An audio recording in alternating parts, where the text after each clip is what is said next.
허나도나 머니돈나 돈 이야기하는 돈나들의 돈 이야기 시작하겠습니다. 소개하겠습니다. 네, 선우 앤 선우 보험의 선우미숙입니다. 안녕하세요. 네, 파이닐 부동산의 조앤리입니다. 조이너스케어 대표 최윤숙입니다. 안녕하세요. 저희가 지난 몇 주에 걸쳐서 노후, 은퇴, 그리고 한국으로의 역이민을 생각하는 노후에 대해서 얘기를 해왔어요. 그러면 보통의 미국 사람들은 어떻게 노후를 준비하는지를 한번 얘기해 보려고 합니다. 보통의 미국 사람이라는 얘기는요, 또 많은 동포, 한국 동포 여러분들도 이렇게 비슷한 은퇴 생활을 준비하신다는 뜻도 되겠습니다. 이 집은요, 미국에서 흔히 얘기하는 시니어 타운 안에 들어있는 집입니다. 시니어 타운은 55세 플러스인 사람만 들어올 수가 있어요. 근데 그 들어온다는 뜻이 사실은 이 집을 사야 된다는 뜻이고요. 이 집은 저희 조지아에서는 굉장히 럭셔리한 거의 뭐 100만 불 정도 되는 집이라고 생각하시면 되는데요. 이 집은 이제 저희 손님이 독점으로 저한테 이제 팔아달라고 내놓으신 집이고요. 전체 1, 2층 크기는 3,853 스퀘어풋 정도 되고, 아래층에 방이 2개가 있어요. 풀베스를 끼고 있고요. 그리고 이제 2층에 방이 또 3개가 더 있어요. 그리고 지하실이 아직 꾸며지지 않은 집이 있는, 공간이 있는데 그게 한 2,400 스퀘어풋 돼요. 그러니까 다 꾸미면 아주 큰 집이죠. 6,000 스퀘어풋이 넘는 큰 집이죠. 그리고 이제 조금 전에 말씀하셨듯이 이게 55세 플러스 커뮤니티 안에 있는 집이고, 모든 익스테리어 메인테넌스가 다 포함이 돼요. 그럼 55세 플러스라는 게 무슨 뜻이냐인데 그걸 한번 설명해 네, 볼까요? 55세는 그야말로 나이를 얘기하는 거예요. 예. 누구의 나이? 네. 누구의 나이? 집주인의 세대주의 나이. 한 분이라도 55세가 넘으신 분이 계시면 돼요. 네. 세대주의 나이. 네. 그리고 이제 55세 넘으신 분 중에 자녀가 있으신 분은 자녀가 18세가 넘어야 돼요. 바깥에 조경뿐만 아니라 건물 관리가 다 들어가요. 왜냐면 55세 이상 되신 시니어들은 이제 집 관리에서 좀 벗어나고 싶다. 나 여기서 조금 슬픈 얘기 다시 하고 싶은 게 55세가 시니어야? 사실은 그게 제 생각에 그게 좀 올라가야 될 것 같은데, 그러니까 되게 보편적인 커뮤니티로 되는 거고, 그리고 이제 건물 외관, 뭐 페인트라든지 지붕이라든지 뭐 이런 것들이 다 포함이 되기 때문에 maintenance free, HOA 650불에 아까 말씀드린 마스터 인슈런스 들어있고, 그 다음에 이제 여기 단지는 시니어 빌리지하고 같이 이렇게 되어 있는 타운이에요. 아, 특별히 이 단지만 예. 아니면 다른 시니어 그러니까 55세 플러스가 따로 그냥 단독으로 커뮤니티가 하나가 그냥 그 सब디비전처럼 만들어진 데가 있는가 하면, 여기는 지금 어시스트 리빙하고 같이 되어 있기 때문에 그 시설을 다 같이 쓸 수가 있어요. 거기에는 다이닝도 있고, 밥 먹고 싶으면은 거기 가서 돈 내고 드시면 돼요. 내가 내일 공항 가야 되는데 나 라이드 좀 해주세요. 그것도 돼요. 그 다음에 여기 피트니스가 있는데, 피트니스가 테라피우틱 프로그램이 있어요.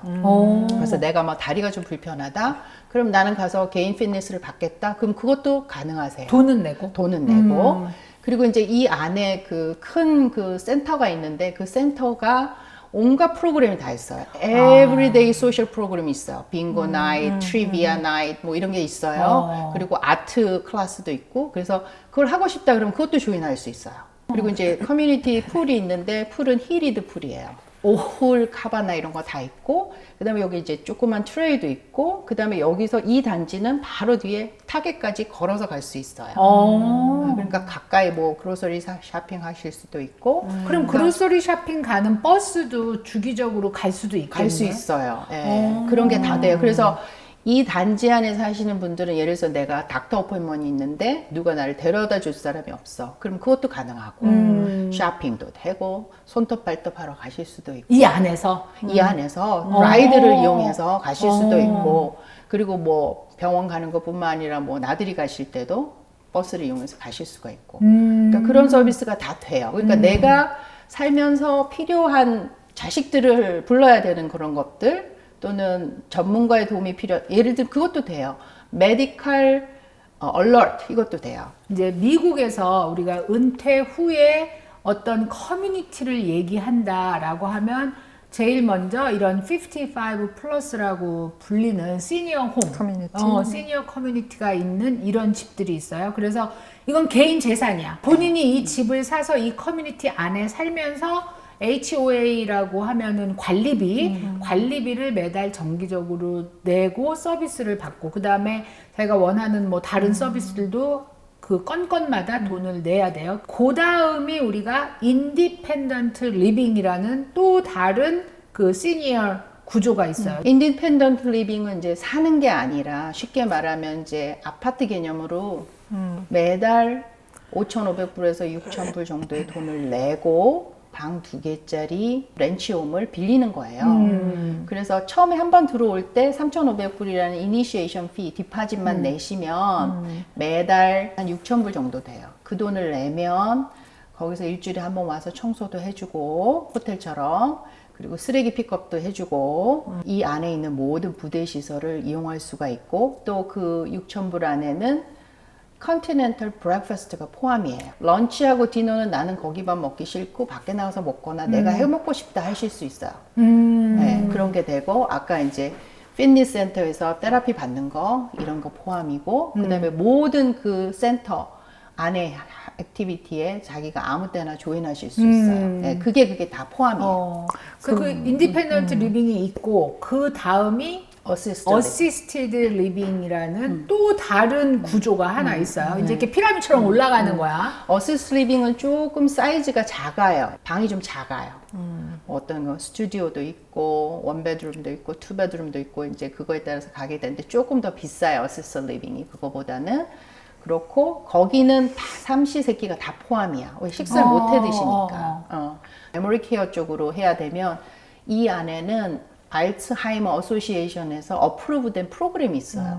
GPS로 이분이 지금 어디에 계신지 로케이션이 다 확인이 되는 그런 것까지 다 되더라고요. 그러니까 좀 가족이 아무래도 맡겨놓으면 좀 안심이 되겠죠. 미국에서 노후를 준비한다라고 할 때 뭐 경제적인 거 이런 거 다 떠나서 어떤 단계가 있다. 하우징에 특별히 그렇다 그러면 지금 저희가 이제 촬영을 하고 있는 이 집처럼 55 플러스 단지, 그런 시니어 홈이 있고, 그리고 인디펜던트 리빙이라는 또 그런 특수한 형태의 단지가 있고, 그 위에가 조금 더 몸이 불편하시고 행동에 제약을 받으시는 분들은 어시스티드 리빙이라는 단지를 들어가십니다.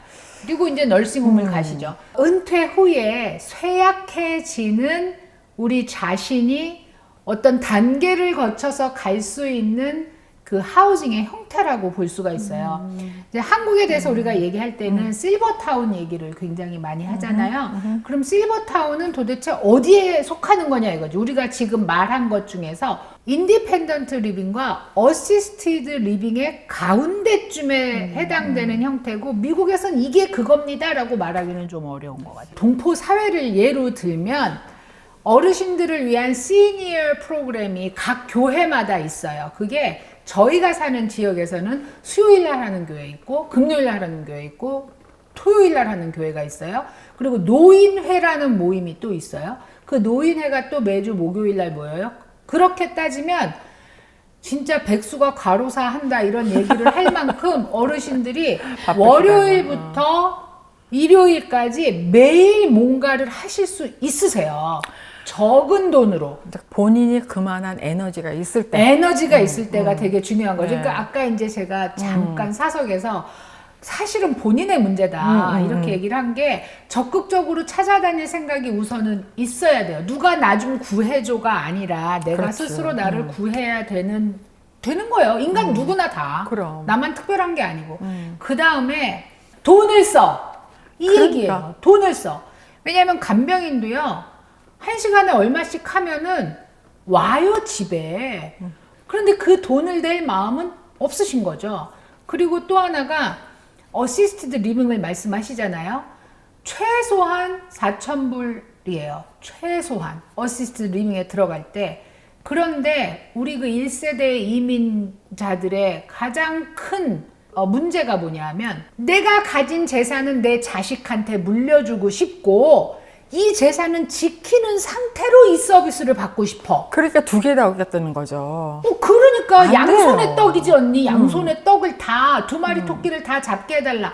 집을 세이 100만 불짜리를 오운하고 살고 있다가 보니까 아, 내가 점점 도움이 필요하다. 그래서 적게는 뭐 4,000불, 5,000불 이렇게 이제 점점 들어가잖아요. 이거를 만약에 팔면 100만 불이 나오면 지금 뭐 나이에 따라 다르지만 요즘처럼 마켓이 좋을 때는 그거를 연금에 집어넣으면은요 4,000불, 5,000불은 금방 나와요. 집을 팔아서? 팔아서 그 목돈을 돈을 목돈을 연금에 넣으면 연금에서 나온 돈을 자, 연금이라는 게 뭐냐? 어뉴이티 말씀하시는 내가 건가요? 죽을 때까지 나오는 거예요. 네, 네. 그죠? 네. 그러니까 이분이 거기 어디 들어가서 돈을 내야 하는, 목숨이 붙어 있는 한은 그 돈이 나올 거라고요. 그리고 이제 소셜 시큐리티 나오면은 나중에 더 필요하면 그걸 더 얹어서.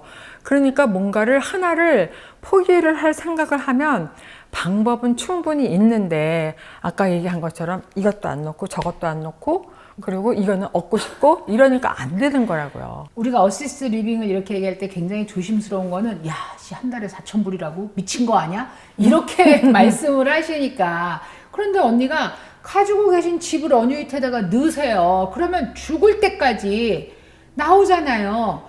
그럼 이렇게 얘기한다. 나 10년 후에 죽으면 돈이 다 없어지는 것도 아니에요. 남아있으면 그러니까. 또 자녀들한테 가요. 남은 돈은 자녀한테 그럼요. 간다고요. 혹시라도 우리 이제 보시는 돈나님들이 오해를 하실까봐 그러는 거예요. 이게 야씨 55 플러스 되면 저렇게 좋은 집에 다 사나? 딴 사람들은? 보통의 경우에 이제 우리 수완이 존스크릭 일대에 일반적인 55 플러스 커뮤니티는요 50만 불에서 한 70만 불 사이 정도 돼요. 저는 지금 이 두 가지를 이렇게 약간 섞어서 얘기하고 싶어요. 뭐냐 하면 미국에서도 은퇴해서 이렇게 살 수 있어 라는 거를 우리가 제시를 했으면 거기에 맞춰서 결단을 해야 된다라는 부분이 분명히 존재하는 거죠. 그 결단을 할 때의 선택이 여기민일 수도 있어요. 뭐 어떤 분은 그렇죠. 싫어하시겠지만 아, 나는 아직까지도 한국 가서 살고 싶어. 그럼 여기민일 수도 있어요. 나는 내 자녀들이 있는 이 미국에서 그냥 살고 싶어. 내 친구들도 여기 있고 나는 뭐 내 인생의 반 이상을 여기서 살았어. 그랬을 경우에 내가 사는 집에서 나는 잘 살다가 죽을 거야. 이럴 수도 있어요. 그렇지만 이런 종류의 그 옵션이 우리한테 있기 때문에 60세가 넘으면 준비를 하셔야 된다는 거예요. 어떻게 할 것인가를 생각해 보시고 의논해 보시고 이제 트러스트도 만들어 놓으셔야 되고 그리고 아까 얘기했던 노인 전문 변호사도 만나보셔야 되고. 저는 있잖아요. 그 생각도 했어요. 뭐 연금이 싫으시면 연금에 안 내셔도 돼요. 그 내가 살고 있는 집 렌트 주고 렌트비 나오는 거 가지고 나 어시스트 리빙 퍼실리티에 들어가시면 된다니까요. 그렇지. 우리가 앞으로 살게 될 노후에 대해서 얘기하는 거를 피하면 안 돼요. 그리고 준비해야 됩니다. 그래서 여러분들이 아 이건 남의 동네 얘기야, 남의 집 얘기가 야 이렇게 생각하지 마시고 좀 더 구체적으로 생각해 보시기를 바랍니다. 저희 머니돈나가 지향하는 지향점이에요. 내가 준비해 놓지 않으면 내 인생을 책임질 사람은 없습니다, 여러분. 그렇죠. 그리고 그때 그러니까 뭔가 상황이 벌어진 다음에는 미리 계획하는 것보다 뭔가 처리하기가 훨씬 힘들어요. 훨씬 힘들죠. 네. 네. 방법도 초이스도 많지 않고. 네. 그리고 급하게 하면 뭔가 그르치는 일이 생깁니다. 그래서 준비를 언제부터 하느냐? 조이스. 여기 등신대가 있다고 생각하고 조이스. 빠르면 빠를수록 좋다. now 그럴 거야. now. 바로 지금이다. 그렇게 얘기했을 겁니다. 자, 이제 오늘 이 집에 대한 소개는 다 했나요? 네, 네. 그러니까 이 집을 소개하는 게 이 집을 사세요가 아니고요. 여러분, 미국에서 우리가 은퇴하고 나서 이런 집에 살 수 있습니다. 하나의 옵션입니다를 보여드리는 거예요. 미국에도 이렇게 내가 노후 준비를 하면 되겠구나 라고 판단하시면 될 것 같습니다. 오늘 또 이렇게 끝까지 같이 시청해 주신 우리 돈나님들께 감사드리면서 이만 물러가겠습니다. 감사합니다.